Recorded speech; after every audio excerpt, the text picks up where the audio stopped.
Hi, I'm Dan Cooper, and today I'm going to tell the story of how I managed to hijack a Boeing. Whether it's true or not is up to you. Let me tell you the real story.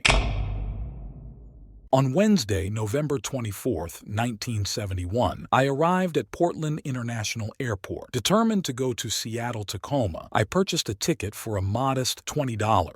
Under the name Dan Cooper, I checked in for the flight and was assigned an aisle seat, 18C. At 4:35 p.m. that day, the plane, with 36 passengers and 5 crew members aboard, took off. I was dressed in a dark suit and tie so as not to arouse much suspicion. After we took off, I decided to approach flight attendant Florence Schaffner and handed her a small note. The girl put it in her pocket, probably not giving it much thought, because in her experience there were often lonely men trying to strike up a conversation this way, leaving their phone number or hotel address in notes. Some time passed, and I decided to approach Florence again. I told her that she had better read that note as soon as possible and warn the pilots that I had a bomb in my suitcase. Florence went to the galley, the airplane's food preparation area, to read the note. She showed it to her co-worker and then informed the pilots. Bob Radixak immediately contacted air traffic control. They, in turn, contacted the Seattle Police Department, who notified the FBI. FBI agents sent a request to the president of Northwest Orient Airlines, Donald Nyrop. He instructed the crew of the airplane to comply with the demands made by me. I demanded $200,000 in cash and 2 parachutes. My conditions were clear. I wanted this money and the parachutes delivered upon arrival at Seattle-Tacoma Airport. Otherwise, I threatened to blow up the airplane if my demands were not met. I moved to the window seat and opened my suitcase in front of flight attendant Schaffner, displaying wires and 2 cylinders that looked like sticks of dynamite. I then asked her to return to the cockpit and tell the pilots to continue to keep the airplane in the air until the money and parachutes were ready. After the message was relayed, the pilots announced to the passengers that we were making a second circle due to weather conditions. None of the passengers had any idea what was going on in the cabin. My demands were clear: $200,000 in bills totaling no more than 21 pounds, and I wanted bills with random serial numbers. The FBI agents provided money with numbers beginning with the letter L, much to my displeasure. Tacoma Air Force Base offered their parachutes, but I declined, insisting on civilian ones. Thanks to the efforts of Seattle police officers, I eventually managed to get the 2 required civilian parachutes. The police were persistent in convincing me that I was going to take the money and parachutes, get back on board, and jump out of the plane. My request for an additional parachute raised suspicions of a possible hostage-taking from among the passengers or crew. There was an idea to provide me with fake parachutes, but it was rejected because no one wanted to risk the life of a potential hostage. At 5:24 p.m., the money and parachutes were ready, and the pilots were notified. The airplane began its descent. I demanded a cab waiting for me at a remote, well-lit location after landing, forbade anyone from approaching the airplane, and demanded that the person delivering the money and parachutes be alone. The airline employee brought the 2 parachutes and money up the gangway, handing them to flight attendant Tina Mucklow. After my demands were met, I released the 36 passengers and the stewardess, but did not allow the pilot's engineer to leave the flight. The investigation suggested that I chose this flight not only because of the destination, but also because of the type of airplane, a Boeing 727-100. My actions showed a clear knowledge of this model. I instructed the pilot to keep the altitude below 10,000 feet and keep the airspeed below 150 knots. This provided optimum conditions for a skydiver jumping from that altitude and airspeed. My stated desire to fly to Mexico City collided with reality when the pilot explained that at that altitude and speed, the airplane would not be able to travel more than 1,000 miles, even with a full 52,000-gallon tank of fuel. We agreed to a stop in Reno, Nevada for refueling. After discussing all the details, the airplane took to the air. After takeoff, I ordered the crew to leave the cockpit, being left alone in the cockpit. The crew members were in the dark as to my actions. After a while, the door opened and Captain Scott asked if I needed any more help. My answer was firm and ominous: no. Those words were the last the crew heard from me. I did not communicate with them again, nor did I allow them to return to the cockpit. After some time, the crew members, seeing no action on my part, decided to open the cockpit. To their bewilderment, it turned out to be empty.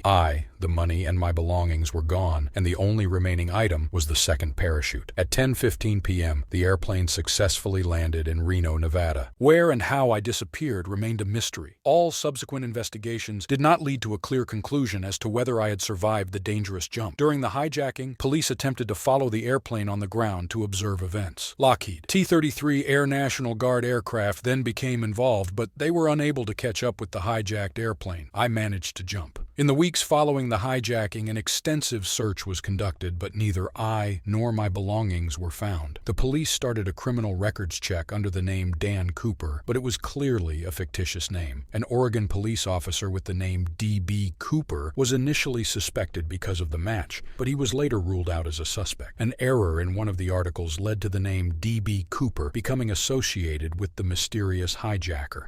What do you think of the story? Here are also a few facts that came to light later. On February 10, 1980, an 8-year-old boy discovered bundles of $20 bills with serial numbers matching those given to Cooper. The money was found on the bank of the Columbia River, and it was inferred from its appearance that it had been in the water for a long time. Some have speculated that Cooper did not survive. In August 2011, a woman named Marla Cooper claimed that Dan Cooper was her uncle, L.D. Cooper. Marla claimed that as a child, she overheard her uncle talking to relatives where they discussed hijacking an airplane. According to the woman, the money was lost by her uncle while skydiving. Authorities have not identified L.D. Cooper's involvement in the hijacking of the airplane. In July 2016, the FBI officially announced that resources would no longer be allocated to the search for Cooper. The main theory is that Cooper did not survive his jump. Over time, investigators concluded that jumping in such weather conditions from such a height and in business attire leaves minimal chance of survival. The fact that the money was found in the river reinforced the theory that Cooper did not survive. Thus, despite years of investigation, a host of theories and speculation, the fate of America's most notorious car thief remains a mystery. Thank you for watching. Subscribe to the channel and put likes to not miss new videos.